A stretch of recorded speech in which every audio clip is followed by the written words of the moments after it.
시간 하나님께서 우리에게 또 찬양의 은혜 가운데 하나님 말씀을 함께 나누기 원합니다. 모두 자리에서 일어나셔서 열왕기상 21장 26절부터 29절까지 말씀을 교독으로 봉독하겠습니다. 열왕기상 21장 26절은 구약성경 555쪽가량이 있습니다. 26절 제가 먼저 읽겠습니다. 그가 여호와께서 이스라엘 자손 앞에서 쫓아내신 아모리 사람의 모든 행함같이 우상에게 복종하여 심히 가증하게 행하였더라.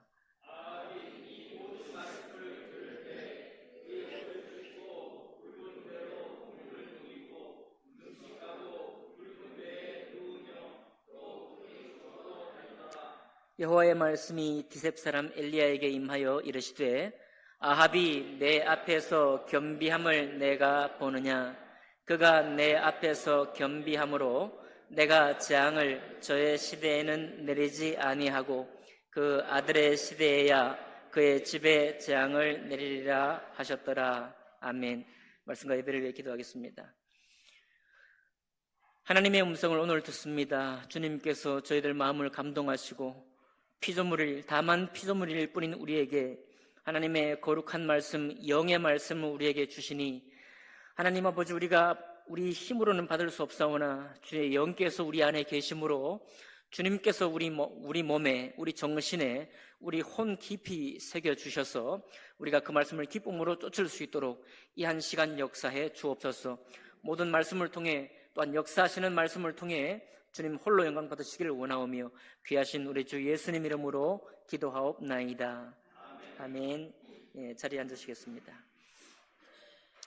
오늘 읽은 말씀을 본문으로 해서 우리가 아는 하나님은 이라는 제목으로 하나님 말씀 나누겠습니다. 여러분, 우리가 아는 하나님이 좀 크신 하나님이면 좋겠죠. 세상의 어떤 신들 중에 제일 크신 하나님이면 좋겠습니다. 우리가 아는 하나님이 생각이 깊어도 너무 깊으신 그런 하나님이면 더 좋겠습니다. 우리가 아는 하나님이 어떤 세상의 사람들도 받아들일 수 있는 그런 하나님이라고 한다면 우리는 그 하나님으로 인해서 우리 스스로가 자랑스럽게 생각이 들 것 같습니다. 그런데 사실 이 모든 하나님이 우리가 알아야 할 하나님일 뿐만 아니라 우리 성경 속에서 하나님은 그런 하나님이라고 우리에게 말씀하고 계십니다. 그러니 이 놀라운 하나님, 크시고 깊고 또 넓으시고 아주 우리 사람의 측량할 수 있는 것보다 훨씬 더 크신 이 주님을 우리가 함께 교제한다고 한다면 우리 마음도 그 주님을 본받는 것을 기뻐하면서 주님을 따라 가야 하리라, 그렇게 생각이 듭니다. 여러분, 하나님의 크심을 믿으시나요? 하나님이 생각이 너무 깊으신 것을 주님 믿으십니까? 여러분, 우리 하나님께서 너무나 넓고 너무나 참 사람이 생각하는 것 이상으로 크신 분이라는 것을 우리가 믿기를 원합니다. 그러니 우리가 말씀 앞에 설 때 우리가 겸손해질 수밖에 없죠. 내가 생각하는 것, 내가 짐작하는 이상의 하나님을 우리가 만나기를 원하는 것입니다. 신기하게도 그런 하나님을 만나고 경험할 때마다 우리 마음에 감동이 돼요. 이상하죠? 오히려 하나님과 우리의 사이가 거리가 좁으면 좁을수록 우리가 좋아할 것 같은데, 신기하게도 우리 주님은 우리와 하나님의 거리가 더 멀수록 우리가 더 감동이 되고 은혜가 되는 것 같습니다. 오늘 그런 하나님을 우리에게 보여주실 이 주인공은 아합이라는 사람입니다. 아합은 구약 성경에서 못된 왕으로 아주 손꼽을 만한 그런 왕입니다. 아합은 구약 성경에서 많은 왕들의 이야기가 있지만 아합 왕에 대해서 기록한 이 성경의 분량이 총 6장이나 됩니다. 6장. 굉장히 많이 할애하고 있는 왕이죠. 얼마나 아합이 하나님 앞에 조금 잘못했던지 하나님께서 아합 왕을 25절에, 우리 읽지 않은 25절에 보면 이렇게 말하고 있죠. 25절, 26절. 예로부터 아합과 같이 그 자신을 팔아 여호와 앞에서 악을 행한 자가 없음은 그를 그의 아내 이세벨이 충동하였습니다. 그가 여호와께서 이스라엘 자손 앞에서 쫓아내신 아모리 사람의 모든 행함같이 우상에게 복종하여 심히 가증하게 행하였더라. 6장이나 되는 많은 분량으로 아합 왕을 말하고 있는데, 아합이 하는 이야기가 전부 다 하나님을 배반하게 하고, 사람들로 하여금. 그렇다고 여호와를 섬기지 않은 건 아니지만 여호와를 섬긴 그 전에 바알 신상을 가져와서 이방 신상을 세우고, 그러니까 유일하신 참 하나님을 섬기도록 해야 할 것인데 그렇게 하지 아니하고 하나님도 섬기고 뿐만 아니라 다른 이방 신전도 하나님의 성전에 세울 만큼이나 이렇게 악했습니다.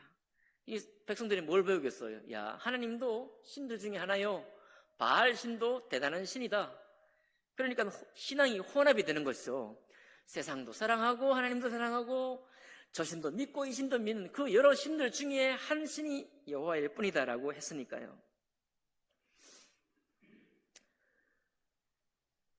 22년이나 통치했습니다. 22년. 그런데 사실 세상의 눈으로 보면 아합은 제법 잘한 왕입니다. 오므리 왕조, 아버지가 오므리인데 오므리 왕조가 세워지고 아합 왕 때까지 나라가 굉장히 강성했습니다. 그래서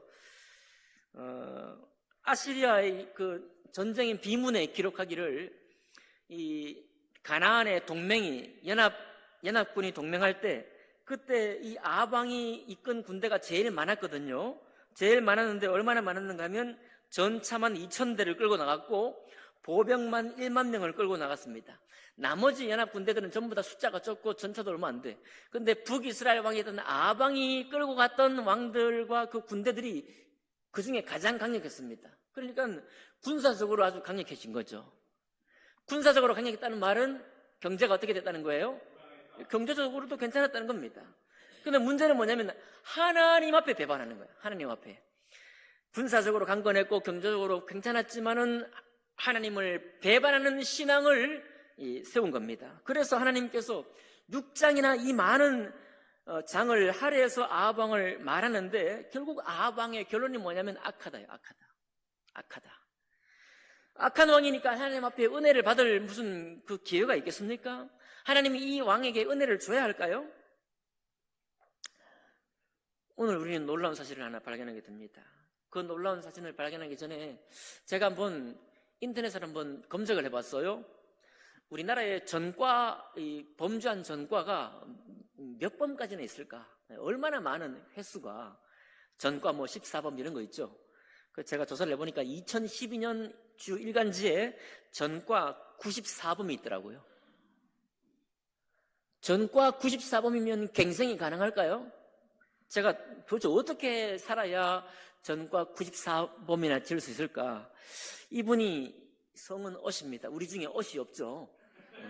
옷이 있으면 제가 성 말 안 할 건데 없으니까 제 친구 중에 옷이가 있거든요.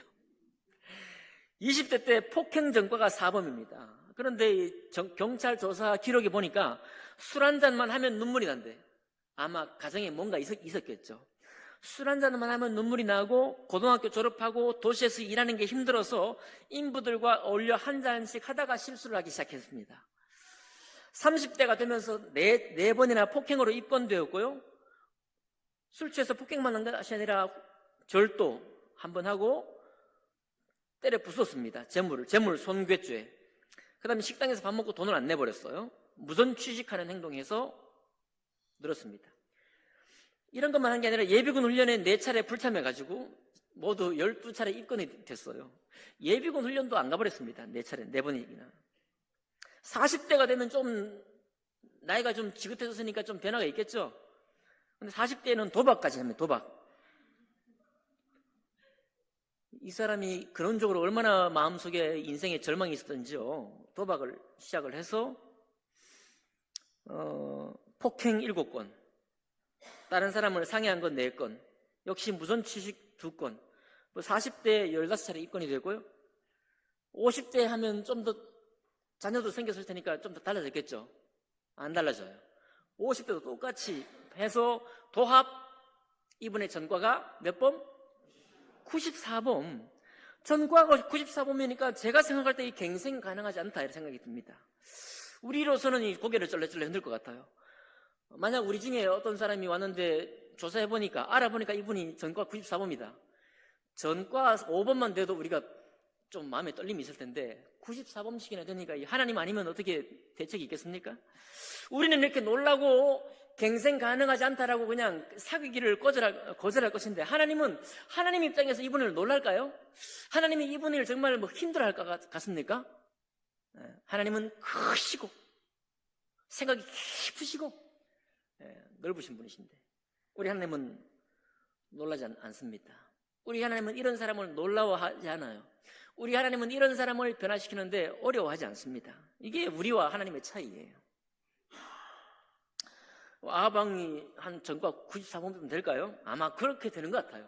하나님을 이스라엘이 배반하게 만드는 일에 열심을 내었으니까 전과 94번쯤 된다고 말할 수 있을 것 같아요. 왜냐면은 이 사람이 이제 아까 바알 신상을 하나님의 성전에 갖다 세웠다 그랬잖아요. 그러니까 모든 북이스라엘 사람들로 하여금 이방신을 섬기게 하고, 북이스라엘이 갈라질 때 여로보암 왕이 세워졌을 때 이미 예루살렘 성전에 가지 못하도록 베델에 전을 세우고 실로에 전을 세우고 북쪽 다한에도 전을 세워서 못 내려가게 했으니까 그 문화가 이미 북이스라엘에 만연했는데 그 만연한 문화에 더 보탠 겁니다. 뿐만 아니라 오늘 우리가 읽은 21장 상반절에 보면 무슨 얘기가 나오는가 하면, 나봇이라는 사람이 이스라엘 평원에 큰 포도 농장을 가지고 있었어요. 여러분, 제가 오늘 사진을 준비 못했는데 이스라엘 평원은 이스라엘의 아주 넓은 평원입니다. 거기에 무깃도가 있는데 그 무깃도에, 그 평원에 구약의 수많은 전쟁이 일어났고요, 앞으로 종말 때 아마겟돈 전쟁이 일어날 장소가 어디냐면 바로 무깃도, 아마겟돈에 마겟돈, 무깃도 잠이 갔거든요. 그래서 여기에서 종말의 전쟁이 있을 것이다라고 예상되는, 하지만 굉장히 비옥한 땅이에요. 그 비옥한 땅에 포도원을 잘 가꾸고 있었습니다. 근데 아방이 사실 따져보니까 조금 마음이 여린 왕인가 봐요. 악한데, 아마 악한 것도 많은 사람들이 요구를 하니까, 많은 사람들이 자기 신을 믿고 있으니까 그 신을 우리 여호와의 예루살렘 성전에 세워달라, 그런 요청을 받아서 어쩔 수 없이 세운 것 같은 느낌도 들어요. 왜냐하면 아합이 또 이 농사를 좋아했거든요. 농사를 너무 사랑하다 보니까 이 아합의 나봇의 포도원을 자기가 갖고 싶은 거예요. 여러분, 이 군사적으로 왕성하고 경제적으로 부강했으니까 왕이 그거 내 것 하자, 달라 하면 빼앗을 수 있잖아요. 강제로. 폭군이랬으면 뺏었을 텐데, 아합왕이 저 포도원이 너무 탐은 나는데 나봇이 못 주겠다, 이거는 우리 가정의 기업이니까. 여러분, 하나님의 원리 아시죠? 하나님 원리는 모든 지파에 각 가문의 땅을 주셨어요. 이 땅은 판매하지 못하도록 하고, 그것이 가문 되도록, 기업이 되도록 하나님이 정하셨습니다. 그러니까 나봇이 불량한 게 아니에요. 나봇은 자기 원래 권리대로 한 겁니다. 하나님이 주신 땅, 우리 자손 대대로 물려받는 땅을 줄 수 없다, 왕에게 한 겁니다. 근데 그 말을 듣고 아합왕이 시름시름 앓기 시작했어요. 마음에 근심하기 시작했습니다. 성격적으로 폭군은 아닌가 봐요. 어쨌든 시름시름 근심하는 그 모습을 보고 안에 있던 이세벨이 나섰습니다. 도대체 당신이 왜 그러냐, 왕이 뭐가 부족해서 그렇게 앓고 있느냐라고 말하니까 아합왕이 아내에게 정직하게 말했어요. 솔직하게, 내가 저 나봇의 포도원이 탐나는데 나봇이 안 준다 그런다. 내가 그렇게 해서 거의 상사병 수준이다 지금. 이렇게 앓고 있으니까 이세벨이, 아내가 말합니다. 당신이 이스라엘 왕입니까? 왕이 그런 걸로 지금 고민합니까? 라고 하면서 모략을 세워서 뭐라고 하는가 하면, 많은 사람들이 장로들을 불러가지고 나봇을 초청을 해요. 초청을 해놓고서 큰 잔치를 벌인 후에 저 나봇이 왕에게 배반했고 왕을 저주했다라고 말하라, 사람을 시켜가지고 그렇게 말하게 해서 공중에서 나봇을 공중에서 지목한 후에 죽여버립니다. 약간 누구 생각이 나는가 하면 다윗 생각이 살짝 나요. 다윗이 우리아의 아내 바세바를 취하기 위해서 충신됐던 그 장군을 이렇게 죽게 했잖아요. 이세벨이 그렇게 한 겁니다. 그렇게 해서 나봇의 포도를 빼앗아서 아합에게 줬더니 아합이 그냥 너무 좋아하는 거죠. 너무 좋아해. 그러니까 보세요. 아합이 구약 성경의 6장이 되는 장면에 계속 무슨 얘기를 하죠. 엘리야 선지자가 충고를 해도 저거는 나를 괴롭히는 선지자다라고 듣기 싫어했죠. 그리고 이방 신상을 성전에 세우죠. 수많은 사람이 여호와를 배반하도록, 하나님을 믿지 못하도록 이끌었죠. 게다가 남의 소유된, 자기 백성의 소유된 것을 빼앗기 위해서 아무튼 아내랑 공모해가지고 사람을 죽이고 그것을 탈취했잖아요. 그러니까 이 아합이 22년 동안 하나님이 평가가 하나님 보시기에 악했다 이거예요. 그러니까 이 사람을 갱생할 가능성이 별로 없을 것 같습니다. 그래도 여러분, 다윗은 지난 시간에 제가 아침 문자에 보내드렸지만 다윗은 평생 하나님께 잘했어요. 알고 계시죠? 평생 하나님께 잘했는데 이는 다윗이 햇사람 우리아의 일 외에는 평생에 여호와 보시기에 정직하게 행하고 자기에게 명령하신 모든 일을 어기지 아니하였습니다. 하나님이 다윗을 용납하시고 받은 이유를 이렇게 말해주고 있어요. 평생에 다윗이 잘했는데 우리아의 일 외에는 다 잘했다. 이 정도는 돼야 주님께 은혜 받지 않겠습니까? 근데 아합은 평생에 잘한 게 없어요. 그런데 오늘 딱 한 번 잘하는 거예요. 오늘 여러분과 제가 읽은 말씀이 보니까 어떻습니까? 아합의 가문을 완전히 쑥대밭 만들겠다, 너를 완전히 내가 심판하겠다라고 하나님이 엘리야 선지자를 통해서 말했거든요. 그 말을 듣고 27절, 아합이 이 모든 말씀을 들을 때에, 아합이 하나님의 심판과 징계의 말씀을 들을 때에 그의 옷을 찢고 굵은 배로 몸을 동이고 금식하고 굵은 배에 누우며 또 풀이 주고 다니더라. 천성이 약한 사람 아닌 것 같죠? 어쨌든 이렇게 하나님을 배반하는 일을 하고 하나님의 심판을 받을 것을 엘리야 선지자를 통해 듣고 났더니 듣자마자 그의 옷을 찢고, 옷을 찢는다는 것은 무슨 표현이죠? 회개 표현이죠. 자기 마음을 찢어 하나님 앞에 겸손되는 표현입니다. 옷을 찢고 굵은 배로 동이고 금식하고 굵은 배로 누워 풀이 주고 다니더라. 이거 한 거예요. 야, 그거 한번 한다고 네가 지금까지 하나님을 배반하게 하고, 여러분, 왕이 한번 하나님을 배반하게 한 그 문화가 한 사람에게 영향을 미칩니까? 북이스라엘 전 백성에게 영향이 미쳤을 거 아닙니까? 이미 아합 왕 때만 와도 이스라엘 많은 사람들이 하나님 한 분만 믿고 있지 않아요. 완전히 혼합신앙이 됐습니다. 짬뽕이 됐어요.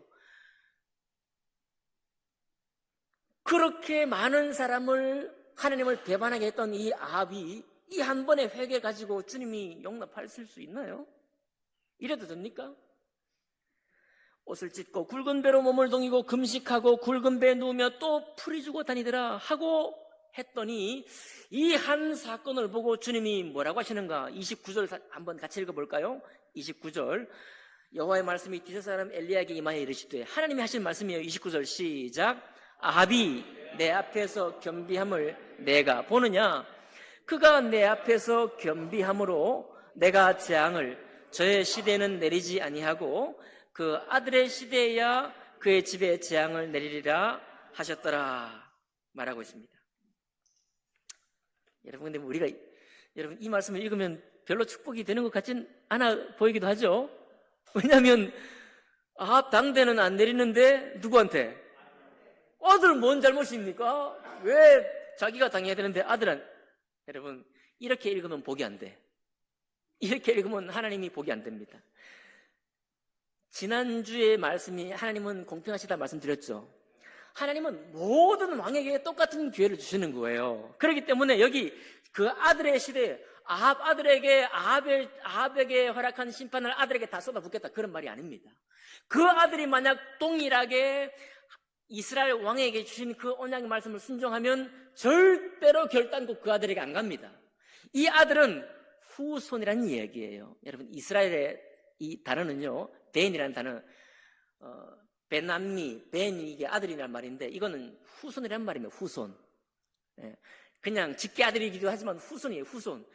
1대 후손일 수도 있고 2대 후손일 수도 있습니다. 어떤 사람이든지 간에 어쨌든 보응은 가는데 그 보응을 누가 가지느냐 하면 똑같은 기회를 받은 아합의 후손 중에 똑같이 하나님 앞에 배반하는 그 아들에게, 그 후손에게 간다는 말이에요. 그러니까 아버지 때문에 아들이 재앙을 당하는 것이 아니라 자기가, 그 후손이 자기가 스스로 하나님을 여전히 똑같이 배반할 때 그 진노를 같이 쏟아붓겠다는 얘기예요. 그러니까 여러분, 이거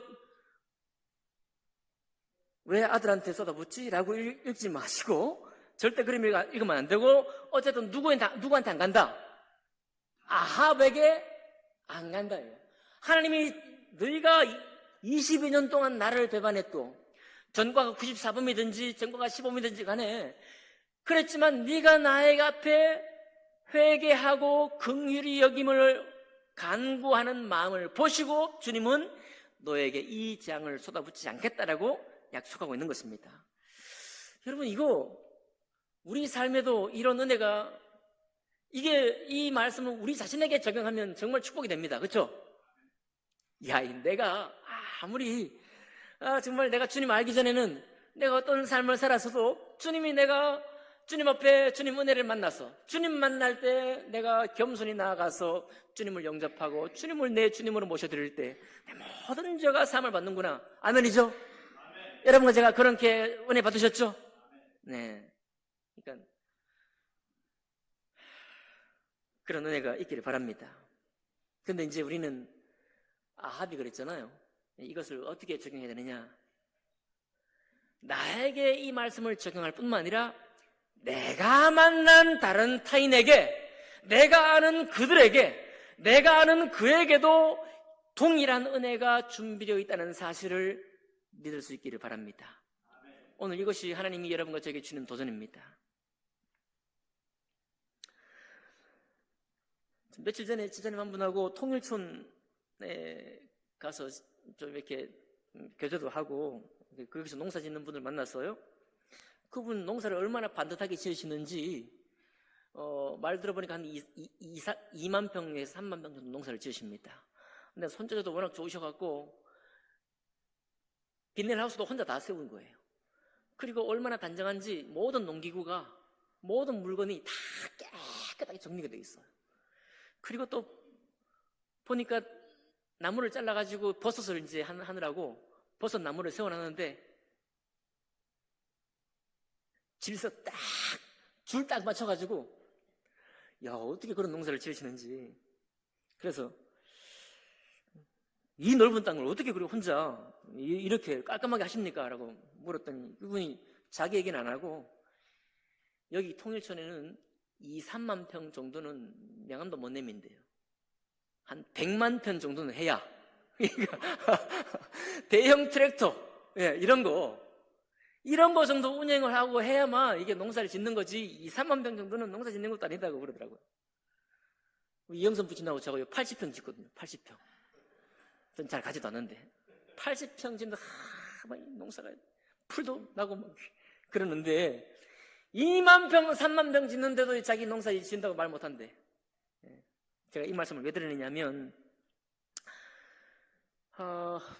여러분, 다윗 아까 얘기했죠. 다윗이 일평생의 선한 일을 한번 수치로 환산해 본다면 한 100만 평 농사를 지었다고 볼 수 있을 것 같아요. 다윗이 평생 하나님 앞에 잘했다고 했으니까. 그죠?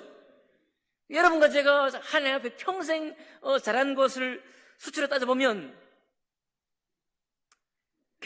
우리 주님이 인정해야 되니까 그래도 2만 평 정도 된다고 봐야 되겠지.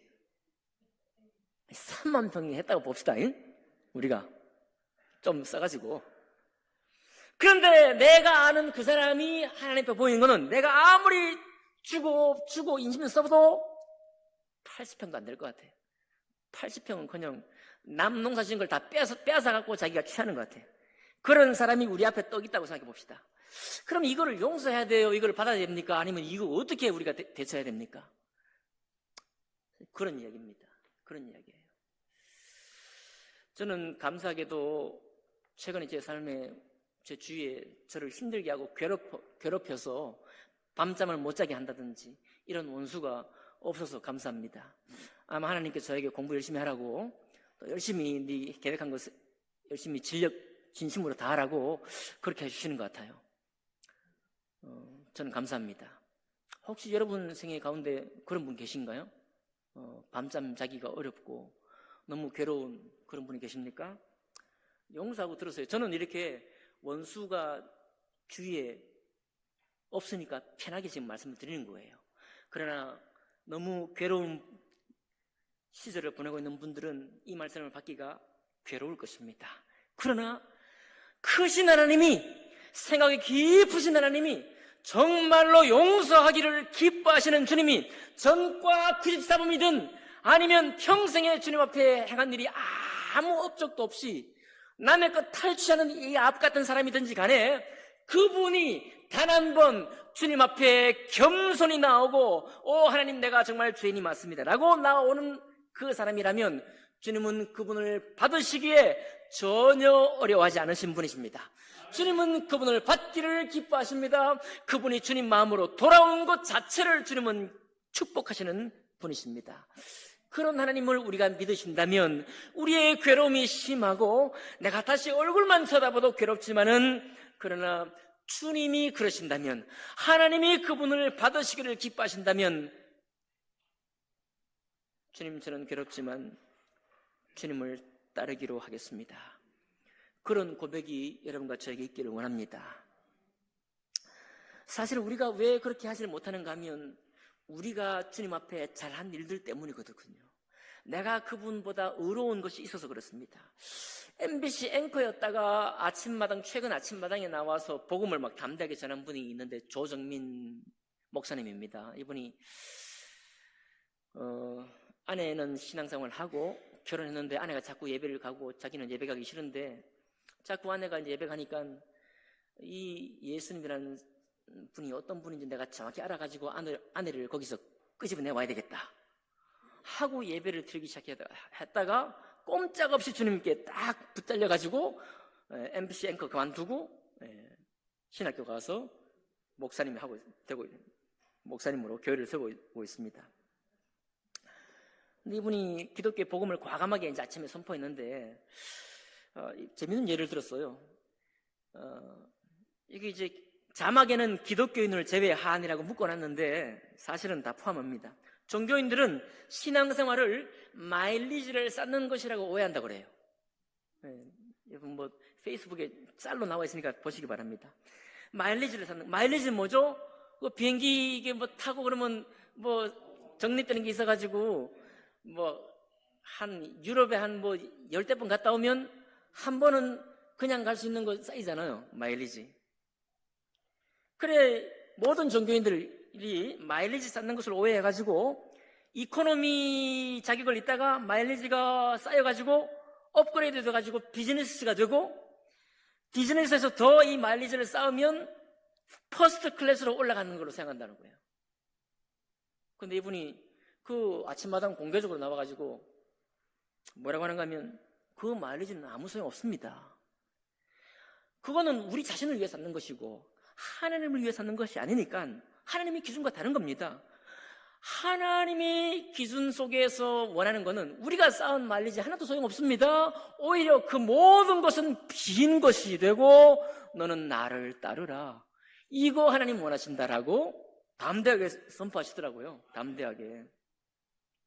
근데 우리가 이제 신앙생활을 하면서 가까운 사람과 만나고 교제하면서 우리 주위에 있는 친지들, 친척들, 우리 지인들을 바라보면서 우리가 그래도 우리가 섬긴 게 있잖아요. 우리가 정말 신앙생활 아무나 그냥 쉽게 하는 거 아니잖아요. 우리의 섬기가 봉사가 시간을 투자하고 없는 시간 쪼개고 없는 비용 쪼개가지고 신앙생활 하는 거잖아요. 아무나 이렇게 합니까? 못합니다. 그런데 이게 좀 너무 심했죠. 마일리지가 소용이 있지 왜 소용없습니까? 우리가 주님 앞에 헌신한 거 고생하고 정말 아파하면서 드린 거 소용이 있죠. 소용이 있습니다. 문제는 뭐냐면 내게 있는 이 소용을 가지고 다른 사람을 주님이 기뻐하게 원하시는데 그분이 천국문에 들어오는 것을 내가 말리고 있다는 거예요. 내 쌓은 마일리지로 그분을 용서하는 하나님을 내가 막고 있어.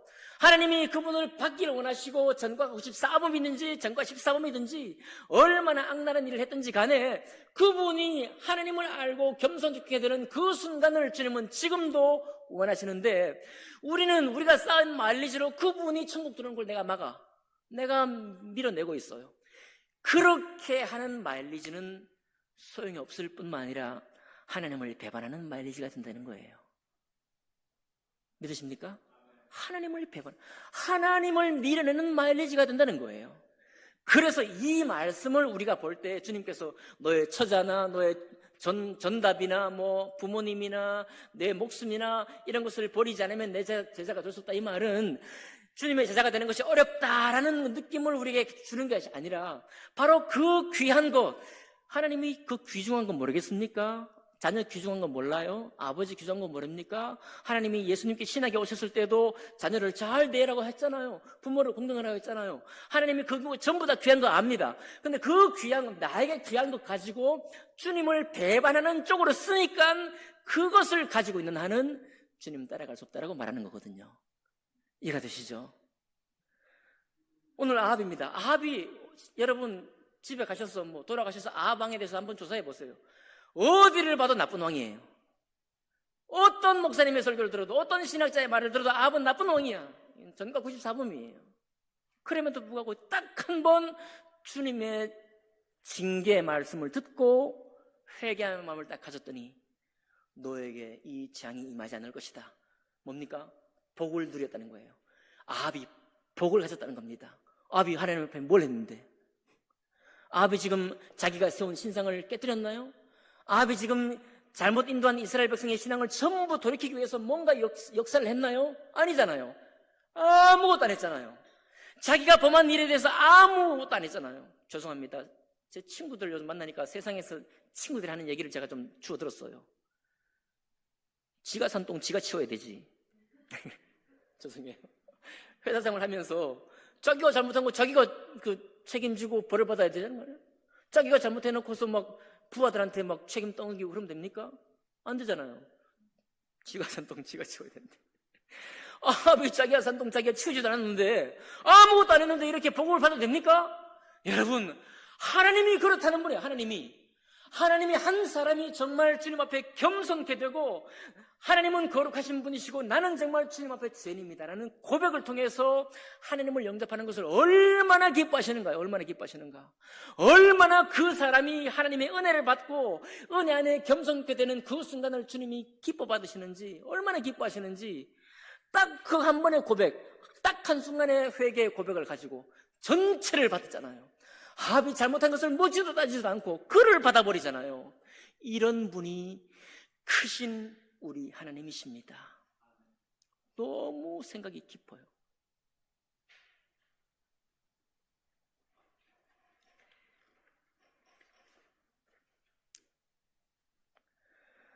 여러분, 그러나 오해하지 마세요. 하나님이 결코 아합의 삶을 권장하는 게 아닙니다. 아합이 하나님을 배반케 했던 모든 삶을 하나님이 절대로 권장하는 게 아니에요. 그건 하나님이 꾸짖는 삶입니다. 그러나 그 한 번의 순종을 귀하게 보셔서 그에게 99번 잘못하더라도 단 한 번 주님을 깨달아 아는 사람을 은혜를 베푸시는 주님이시라면 우리는 이 크신 하나님 앞에 우리 자신을 맡겨드릴 필요가 있다고 생각합니다. 나 때문에, 내가 가진 마일리지 때문에 다른 사람을 재단하는 것 아니라 도리어 내가 그렇게 해왔던 걸 알고 이 무지랭이 같은 나, 이렇게도 나에게 집착되어 있고 나의 판단에, 나의 선한 행실에 모든 가치를 두는 나를 주님 앞에 도리어 회개하고 겸손된 존재로 돌아가서 하나님이 그분을 어떻게 생각하실까? 나를 그렇게 똑같이 아합처럼 생각하실 주님이신데 그분 또한 하나님이 그렇게 생각하신다는 것을 기억하면서 때로 우리의 분노가, 때로 우리의 그 마음의 아픔이 가득한 마음이 있지만 그 마음 그대로 가진 채로 주님 앞에 나아가실 수 있는 여러분과 제가 되기를 원합니다. 사실 여러분, 우리가 주님 만날 때요, 우리가 무슨 뭐가 변화가 돼가지고 주님을 영접한 게 아닙니다. 예? 우리가 구원받을 때 내가 정말 완전히 달라져서 구원받은 게 아닙니다. 맞죠? 우리가 구원받을 때도 우리의 마일리지는 0이에요. 0, 빵점일 때 우리가 구원받았습니다. 하나님 은혜로. 그러니 우리가 신앙의 성장도 사실은 나의 수고와 열심이 있지만 우리의 신앙의 성장도 내가 0이 될 때야 주님의 은혜가 깨달아지고 깨달아진 은혜로 달려가는 거예요. 우리의 성장도 그렇습니다. 나의 구원도 그래요. 우리가 천국문에 들어갈 때도 마찬가지입니다. 주님, 내가 쌓은 마일리지 이만큼 가져왔어요. 주님, 이만큼 내가 가져왔으니 내가 천국에서도 주님 곁에 앉혀주세요. 이렇게 할 수 있느냐? 없습니다. 천국문에도 똑같은 자세예요. 우리의 쌓은 마일리지는 빵입니다. 빵. 0이에요. 그것 가지고 들어가는 게 아닙니다. 하나님의 은혜로 들어가는 것이지, 주님 은혜를 받아들인 그걸로 들어가는 것이지, 내 쌓은 마일리지로 들어가는 게 아닙니다. 그러니까 시작부터 마지막까지가 우리의 신앙이 그런 거예요. 전적으로 거룩하신 주님, 크신 주님을 내가 인정하고 그분 앞에 넙죽 엎드려 주님이 하셨습니다, 주님이 이루셨습니다 라고 고백하는 사람, 그분이 은혜의 사람입니다. 여러분, 나의 행실이 높아지는 교회는 가난한 교회예요. 하나님의 은혜의 통치가 높아지는 교회는 부자 교회입니다. 여러분, 우리가 서로 돌아보면서 사랑과 선행을 격려할 일입니다. 여러분의 섬김에 감사드립니다. 제가 늘 감동받아요. 여러분의 섬김에 감동받습니다. 감동받으니까. 그러나 하나님의 은혜가 어디에라도 흘러갈 수 있도록 나를 비워 은혜의 통로가 되고자 하는 사람, 그런 교회, 그 복음의 통로로 하나님의 은혜가 장애 없이 흘러가도록 하는 교회가 야말로 부자교회예요. 부자교회 됩시다. 우리를 비워서 부자교회 됩시다. 이것이 바로 우리가 아는 하나님 앞에 하나님이 기뻐하시는 그분의 백성으로 사는 길입니다. 기도하겠습니다.